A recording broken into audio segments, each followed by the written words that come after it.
बदायूं पहुंचे समाजवादी पार्टी के राष्ट्रीय अध्यक्ष और पूर्व मुख्यमंत्री अखिलेश यादव ने भाजपा सरकार पर एक के बाद एक कई बड़े राजनीतिक हमले किए, जहां युवाओं के आंदोलन से लेकर शिक्षा, रोजगार, राम मंदिर चढ़ावा, गंगा एक्सप्रेसवे और आगामी विधानसभा चुनाव तक अखिलेश ने सरकार को जमकर घेरा। उन्होंने आरोप लगाया कि भाजपा चुनाव में बेईमानी की तैयारी कर रही है। साथ ही गोरखपुर को लेकर भी बड़ा बयान दिया। देखिए ये रिपोर्ट। बदायूं की धरती से अखिलेश यादव ने युवाओं के मुद्दे को सबसे आगे रखा। उन्होंने कहा कि जिन नौजवानों ने लाठीचार्ज, वाटर कैनन और आंसू गैस का सामना किया है, वही सरकार की सच्चाई जानते हैं। उनका कहना था कि सरकार अब जनता की आवाज सुनने को मजबूर है, लेकिन सत्ता में बैठे लोग आज भी युवाओं की पीड़ा नहीं समझ रहे।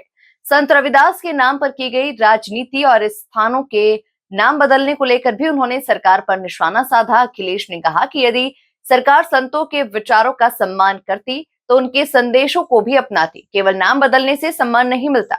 ओमकार सिंह यादव को याद करते हुए उन्होंने कहा कि उनका रिश्ता सिर्फ राजनीति का नहीं बल्कि वर्षों पुराने विश्वास और संघर्ष का रहा है। उन्होंने युवाओं और बुजुर्गों से मिलकर बदलाव की लड़ाई लड़ने का आह्वान किया। शिक्षा, रोजगार और प्रतियोगी परीक्षाओं के मुद्दे पर अखिलेश यादव ने सरकार को कटघरे में खड़ा किया। उन्होंने आरोप लगाया कि स्कूल बंद हुए, नौकरियां छीनी गई और युवाओं के भविष्य के साथ खिलवाड़ हुआ।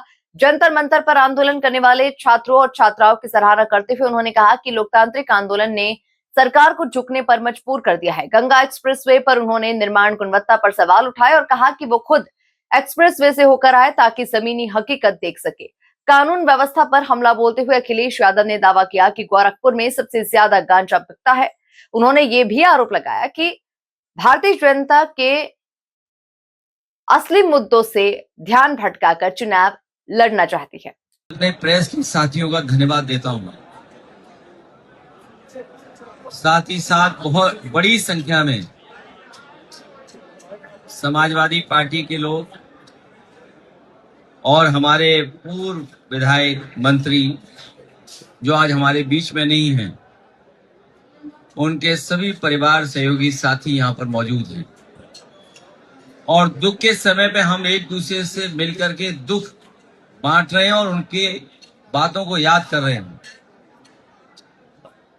हालांकि विधायक जी का पूरा जीवन लोगों की सेवा में निकल गया और संघर्ष कर करके उन्होंने राजनीति में अपना स्थान बनाया, विचारों को लेकर के चले और समाजवादी सिद्धांतों को उन्होंने और मजबूत किया।